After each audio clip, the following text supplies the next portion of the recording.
আসসালামু আলাইকুম দর্শক মন্ডলী, কেমন আছেন আপনারা? আশা করি ভালো আছেন। আপনারা দেখছেন আপনাদের প্রিয় চিকিৎসা বিষয়ক চ্যানেল আলমদিন আহমেদ চিকিৎসালয়। এই চ্যানেলের মাধ্যমে আপনাদের রোগ সংক্রান্ত নানা রকম তথ্য বলে দেওয়া হয়, ওষুধ নিয়ে নানা রকম তথ্য বলে দেওয়া হয়। আশা করি আপনারা আপনাদের সমস্যা অনুযায়ী ভিডিওগুলো দেখছেন এবং উপকৃত হচ্ছেন।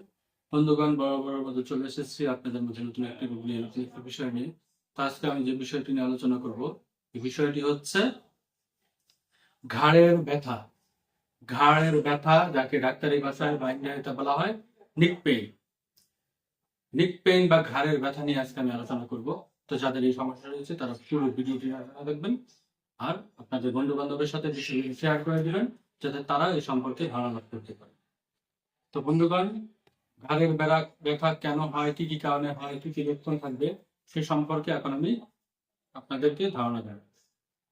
বন্ধুগণ, বেশ কিছু কারণে ঘাড়ের ব্যথা হতে পারে। বিশেষ করে ঠান্ডার সময় কফ জমে গিয়ে আমাদের গলায় এবং ঘাড়ের মধ্যে ব্যথা হতে পারে। ঠান্ডা জনিত কারণে সবসময় ঘাড় ব্যথা লেগেই থাকতে পারে। তাছাড়া যারা এক কাত হয়ে শোয়ার অভ্যাস রয়েছে, তারা অনেক সময় ঘুম থেকে ওঠার পরে নিজের ঘাড়কে ঠিকমতো ঘোরাতে পারে না। ঘাড়ের ব্যথার জন্য তারা অস্থির হয়েছে। পোকামাকড় কামড় দিলেও দেখা যায় অনেক সময় সেখানে আক্রমণের পাশাপাশি সেই জায়গাটিতে ব্যথা অনুভূত। কোনো কারণে বাহ্যিক আঘাতের কারণে যদি আমাদের ঘাড়ের মধ্যে লাগে বাহ্যিক আঘাত, তাহলেও এই ব্যথা হতে পারে।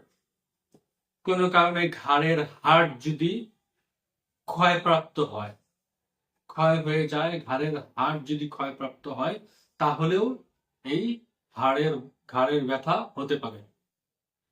ঘাড়ের হাড় যদি আবার বৃদ্ধিপ্রাপ্ত হয়ে থাকে, তাহলেও ঘাড়ের ব্যথা হওয়ার সম্ভাবনা রয়েছে।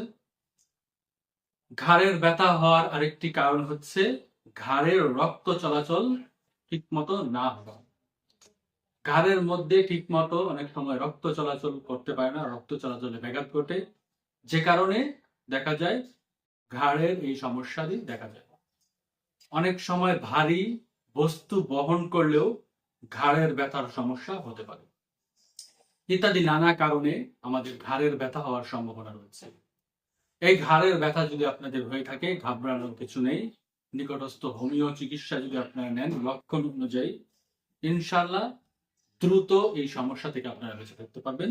তবে প্রাথমিক অবস্থায় যদি আপনাদের ঘাড় ব্যথা হয়, ঘাড় ব্যথা শুরু হয়, সেক্ষেত্রে আপনারা যদি বরফ দিয়ে ঘাড়ের মধ্যে ব্যবহার করেন বরফ, সেক্ষেত্রে কিছুটা হলেও আপনারা সেখানে ব্যথা কিছুটা কমবে।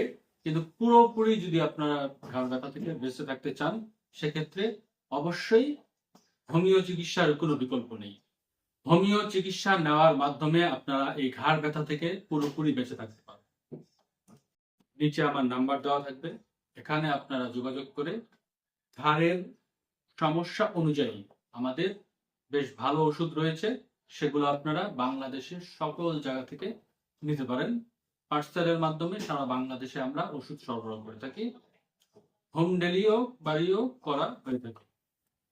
আপনারা চাইলে বিদেশেও যারা রয়েছেন তারাও আমাদের সাথে যোগাযোগ করার মাধ্যমে ওষুধ নিতে পারেন আপনাদের রোগ অনুযায়ী। তো বন্ধুগণ, আজকে যে বিষয়টি নিয়ে আলোচনা করলাম ঘাড়ের ব্যথা, এই সমস্যাটি যদি আপনাদের থেকে থাকে, তাহলে অবশ্যই আপনারা আমাদের সাথে যোগাযোগ করবেন এবং ঘাড়ের ব্যথা অনুযায়ী আমাদের থেকে ওষুধগুলো নেবেন। আত্মীয় স্বজন বন্ধু বান্ধবের সাথে বেশি বেশি শেয়ার করে দিবেন।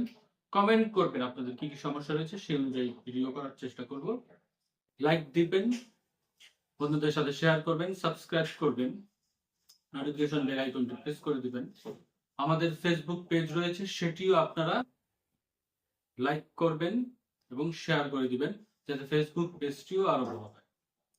তো বন্ধুগণ, আজকে পর্যন্ত রাখছি। ভালো থাকবেন আপনারা, আমাদের জন্য দোয়া করবেন। আসসালামু আলাইকুম রহমতুল্লাহ।